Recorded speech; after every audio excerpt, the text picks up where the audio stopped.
सभी को नमस्ते। प्रिय भाई और बहनों, आइए वचन में जाएंगे। आज हम देखेंगे मत्ती का पुस्तक अध्याय 8 का 23 से आगे देखते जाएंगे। देखिए यहाँ पर इस प्रकार लिखा गया है कि जब वह नाव पर चढ़ा तो उसके चेलों ने उनके पीछे हो लिया, और देखो झील में एक ऐसा बड़ा तूफान उठा कि नाव लहरों से ढकने लगी और वह सो रहा था। तब चेलों ने पास आकर उनसे जगाया और कहा, हे प्रभु, हमें बचा, हम नष्ट हुए जाते हैं। उसने उनसे कहा, हे अल्पविश्वासियों, क्यों डरते हो? तब उसने उठकर आंधी और पानी को डांटा और सब शांत हो गया। और वे अचंभा करके कहने लगे, यह कैसा मनुष्य है कि आंधी और पानी भी उसकी आज्ञा मानते हैं। तो इस वचन जब हम देख रहे हैं भाई और बहनों की कितना बड़ा अचंभित बात है, यहाँ पर एक घटना घटी है कि परमेश्वर के पुत्र प्रभु यीशु मसीह ने इस जगत में एक मनुष्य के रूप में आए, और एक जगह में जब जा रहे हैं तो बहुत ज़्यादा लोग उनके पास में आ रहे हैं उनके चेला बनने के लिए, उनके शिष्य बनने के लिए। और परमेश्वर पिता ने क्या कर रहे हैं, हर एक लोगों को चंगाई दे रहे हैं। जो दुष्ट आत्मा है उन लोगों को, वहाँ से दुष्ट आत्मा ग्रसित लोगों को भी चंगाई कर रहे हैं। हर एक बारे में परमेश्वर अचंभित काम यहाँ पर कर रहे हैं। तभी इस प्रकार क्या हो जा रहा है, जब वह नाव पर चढ़ के वह उसकी चेले के पीछे हो लिए, तो देखिए वहाँ पर एक जो जाते थे तो उन लोग वहाँ पर एक नाव पकड़ना पड़ा, और वहाँ पर उन लोग वो नावों को पकड़ते हुए जब जा रहे हैं, और देखो झील में एक ऐसा बड़ा तूफान उठा कि नाव लहरों से ढकने लगी और वह सो रहा था। तो भाई और बहनों, यहाँ पर इस प्रकार हुआ कि जब वहाँ पर नाव में जा रहे थे तो उसी समय क्या हो गया कि झील में एक ऐसा बड़ा तूफान उठा कि क्या हो गया, नाव लहरों से ढकने लगी और वो सो रहा था। तो भाई और बहनों, जब उस लोगों ने जा रहे हैं नाव में चढ़ के, तो उस समय लहरों ऊपर में उठ रहा है और नाव यहाँ पर ढकने लग रहा है। तो उसी समय यीशु मसीह जो हैं वो क्या कर रहे थे, सो रहे थे।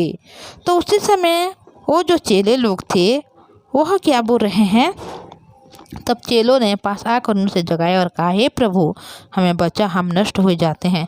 तो यहाँ पर जब यीशु ने यहाँ पर सो रहे हैं तो चेलों ने आके उनको जगा रहे हैं और बोल रहे हैं, यीशु हमें बचा क्योंकि हम लोग नष्ट हो रहे हैं। हे प्रभु, हमें बचा क्योंकि हम लोग नष्ट हो जाते हैं।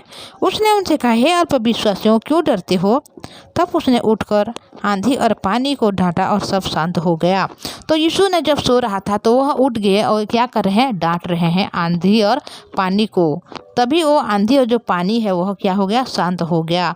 और इस बात को देखकर हर एक लोग वहाँ पर अचंभित हो गए और बोल रहे हैं कि ये कैसा मनुष्य है कि आंधी और पानी भी उसकी आज्ञा को मानते हैं। तो भाई और बहनों, देखिए यीशु मसीह कितना सामर्थ्य, कितना पावरफुल है। वो अपने मुख से जो भी बोलते हैं हर एक बात तो हो जाता है। आंधी और जो पानी है, वो आंधी और पानी को कौन बनाया था? परमेश्वर ने बनाया पहले, और परमेश्वर ने सारी पृथ्वी की सृष्टि खुद ने की है। तो इसी वजह से परमेश्वर जिनको भी जो बातें बोलेंगे वह जरूर मानेगा। पेड़ को अगर कुछ बोलेंगे तो वो पेड़ भी बात मानेंगे, पानी को बोलेंगे तो पानी भी मानेगा, आंधी को बोलेंगे तो आंधी भी उस परमेश्वर की बात को मानता है, क्योंकि उसको बनाने वाला कौन है? परमेश्वर है। तो भाई और बहनों, यहाँ पर देखिए कि जो चेले लोग नाव में जा रहे हैं और उनके साथ कौन है? यीशु मसीह है। फिर भी उन लोगों को क्या लग रहा है? भय लग रहा है। जब झील में जा रहे हैं और जब नाव लहरों से ढकने लग रहा है, जब आंधी और तूफान उठ गया, उसी समय नाव जब लहरों में ढकने लग रहा है तो उन लोग क्या कर रहे हैं? बहुत ज़्यादा डर रहे हैं। तो भाई और बहनों, इस जगह में जितने भी परमेश्वर की जो चेला लोग हैं, जो दास लोग हैं, उन लोगों के विश्वास को हम देख सकते हैं कि इन लोगों की विश्वास किस प्रकार है। हालांकि उन लोग यीशु के पास में हमेशा रहते हैं, उनके साथ साथ हमेशा चलते रहते हैं, और यीशु ने उनके साथ रहते हुए बहुत सारे जो आश्चर्य कर्मों को किए हैं, और परमेश्वर की अनुग्रह से उन लोग हर एक को देखे हैं कि परमेश्वर ने किस प्रकार जो कोढ़ी का मनुष्य था उसको चंगा किया, किस प्रकार दुष्ट आत्मा ग्रसित को वो ठीक किया, किस प्रकार वो लकवे को परमेश्वर ने चंगाई दी।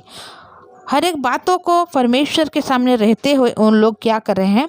देख रहे हैं, सब कुछ अपने आँखों से देख रहे हैं, अपने आँखों के सामने ये सब कुछ हो रहा है। फिर भी उनके हृदय में यीशु के ऊपर क्या नहीं? भरोसा नहीं। हालांकि उन लोग यीशु के चेले हैं, यीशु के साथ साथ हैं, हर एक बात उन लोग जानते हैं, फिर भी इनके ऊपर यीशु के साथ हैं, फिर भी उनके हृदय में विश्वास नहीं। कैसे विश्वास नहीं भाई और बहनों? देखिए यहाँ पर यीशु उन लोगों के साथ है नाव में, फिर भी जब आंधी को देख रहे हैं, तूफान को देख रहे हैं, तो उस समय वो लोग क्या कर रहे हैं? घबरा जा रहे हैं। जब उनके नाव ने ढलने लग रहा है तो उसी समय उन लोगों को मतलब डर लग रहा है कि वो ऐसा नहीं हो जाए कि हम लोग क्या हो जाए, मर जाएं इस समुद्र मतलब पानी में डूब के। ऐसे उनके मन में आ गया और उन लोग यीशु को उठा रहे कि हे यीशु, हम लोग आंधी और ये जो पानी के द्वारा क्या हो रहे हैं, मर रहे हैं, और तू क्यों सोया है? इस प्रकार उनको जगा रहे हैं। तो भाई और बहनों, अगर उनके पास यीशु है तो यीशु क्या कुछ नहीं कर सकता? यीशु को क्या पता नहीं कि आंधी आ रहा है, तूफान आ रहा है? फिर यीशु ने उसी समय क्यों सो गया? ये सोचने वाली बात है। यीशु ने उसी समय इसलिए सो गया क्योंकि वो नहीं सोया था, क्योंकि यीशु हर एक बात को सोता है, फिर भी वो सारा सृष्टि का हर एक बात को उसको मालूम रहता है। इसी वजह से यीशु ने यहाँ पर सोया, क्योंकि यीशु ने उन लोगों के विश्वास को जानना चाहा कि सचमुच में उन लोगों का विश्वास किस प्रकार है। यीशु उन लोगों के साथ है, फिर भी उन लोगों के हृदय में डर क्यों? उन लोगों के हृदय में भय कैसा? अगर यीशु हमारे पास है, यीशु अगर हमारे साथ है, तो हम क्या डरेंगे क्या? लेकिन भाई और बहनों, मनुष्य हैं वो जानते हैं यीशु की पावर को, सामर्थ को। यीशु को हर एक बातों में उन लोग देखे हैं, अपनी आंखों के सामने हर एक अचंभ जो कर्म किए थे हर एक को उन लोग जानते हैं। फिर भी वो जो तूफान आ रहा है, उस तूफान से उन लोग डर रहे हैं। ये वाली बड़ी बात है भाई और बहनों, क्योंकि उन लोगों के हृदय में वो यीशु के जो वचन है, यीशु जो हैं उनको उन लोग स्मरण नहीं करते, बल्कि उसको स्मरण कर रहे हैं कि जो सामने दिख रहा है। क्या दिख रहा है? वहाँ पर जो तूफान आ रहा है, उनके जो नाव है ढलने लग रहा है, तो उसको उन लोग देख के क्या कर रहे हैं? डर रहे हैं, क्योंकि उन लोग अपनी सोच में अभी पड़े हैं, अपने जो विचार में पड़े हैं और परिस्थिति में पड़े हैं। उस जगह में जब आंधी आ रहा है, तूफान आ रहा है, तो उसी समय उनके नाव ने ढल रहा है, तो उसको इस प्रकार लगा कि ये नाव जब ढल रहा है तो कहीं ऐसा ना हो कि उलट जाए, हम लोग सब पानी में बह जाए या मर जाएं। पर उनके साथ जो यीशु है, यीशु का पावर, यीशु का वचन उन लोग नहीं जानते हैं, फिर भी उनके हृदय में विश्वास नहीं होने के कारण उन लोगों ने यीशु को जगा रहे हैं। वो बोल रहे हैं कि हे प्रभु, हम लोग मरने पर हैं, हमें बच्चा बोल के उन लोग बोल रहे हैं। तो भाई और बहनों, हम भी उसी प्रकार मनुष्य हैं कि हमारे सामने परमेश्वर की वचन हमेशा रहता है। हम इस बाइबल को लेकर हम लोग अलग अलग जगह में भी जाते हैं, सब कुछ करते हैं, फिर भी क्या हो गया कि यीशु ने हम इस प्रकार करते हैं कि हम भय में छा जाते हैं। डर के कारण हम लोग बहुत ज़्यादा ऐसे हो जाते हैं, जब थोड़ी सी समस्याएं, थोड़ी सी विपत्ति और थोड़ी सी प्रॉब्लम आ जाता है। तो भाई और बहनों, हालांकि हम लोग परमेश्वर की जन है, परमेश्वर ने हमें चुना है, उसकी वचन हमारे साथ है, उसकी अनुग्रह, उनकी दया हमारे साथ है, फिर भी अगर छोटी सी बात अगर हमारे जीवन में हो जाती है, अगर हमारे परिवार में से किसी को कोई बीमारी या दुख हो जाता है, या किसी का एक्सीडेंट हो जाता है, या किसी भी छोटी सी छोटी चीज़ हो जाता है, तो उसी समय हम घबरा जाते हैं, बहुत ज़्यादा घबरा जाते हैं, और परमेश्वर को हम लोग निंदा कर देते हैं, अपमान भी कर देते हैं, अभियोग का हृदय भी हम लोग रखते हैं। तो भाई और बहनों, परमेश्वर हमारे साथ है। हम जब मनुष्य हैं तो हमारे जीवन में पीड़ा, दुख, समस्याएं, परिस्थिति आती रहेगी, पर हम कभी नहीं झुकेंगे, कभी नहीं नाश होंगे, क्योंकि परमेश्वर ने हमें पहले से चुन लिया है। परमेश्वर मनुष्य को इसीलिए चुनता है ताकि मनुष्य कभी नाश ना हो, बल्कि वो अनंत जीवन पाए। जब हम मनुष्य हैं तो इस दुनिया में जितने दिन हम जीवित रहेंगे, हमारे जीवन में बहुत सारे दुख, परिस्थिति, समस्या आएंगे, पर उस समस्या से हम कभी नहीं गिरेंगे, बल्कि हमेशा हम खड़े उठेंगे, क्योंकि परमेश्वर हमारी रक्षा करता है। तो भाई और बहनों, जब अभी उन लोग जो नाव में जा रहे हैं और उनके साथ यीशु भी है, फिर भी उन लोगों को इस प्रकार जो परिस्थिति को देख कर, जो उसके आंधी तूफान आ रहा है, अपने नाव जब डूबने वाला है, तो उन लोग परमेश्वर के पुत्र यीशु मसीह को उठा रहा है कि हे प्रभु, हम लोग मरने पर है।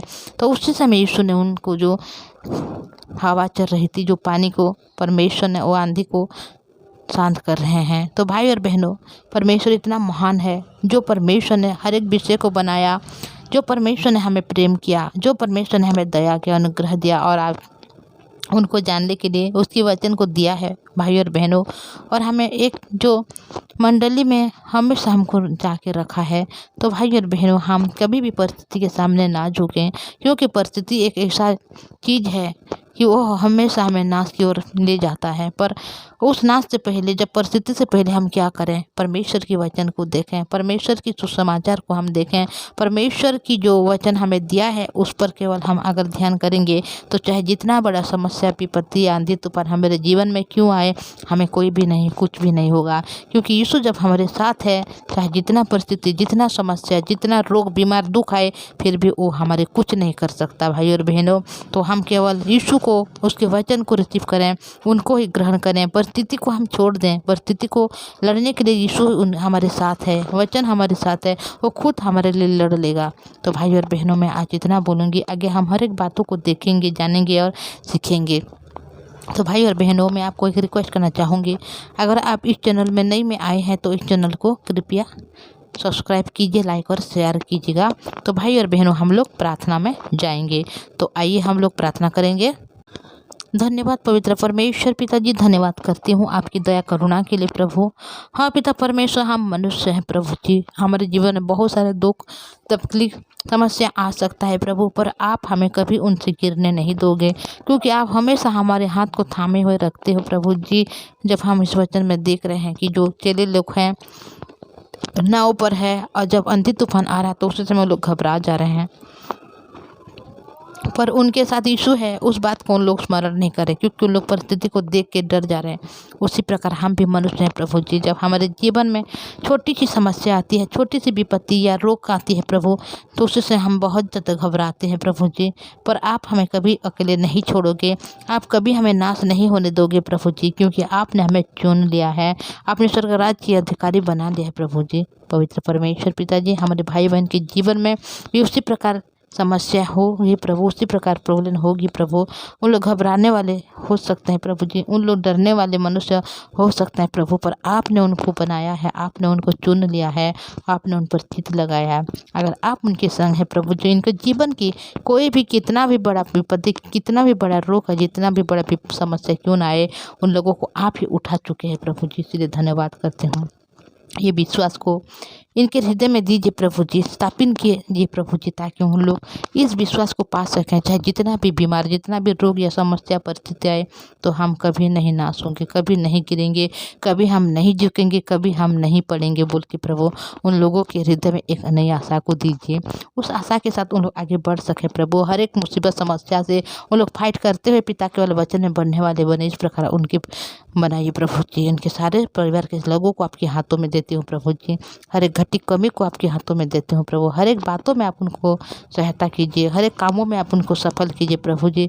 आपने हमारी प्रार्थना सुना है प्रभु जी, इसलिए धन्यवाद करती हूँ, और ये दुआ प्रभु यीशु मसीह के नाम से मांगती हूँ, आमीन। सभी को प्रेज द लॉर्ड, जय मसीह की। Thank you.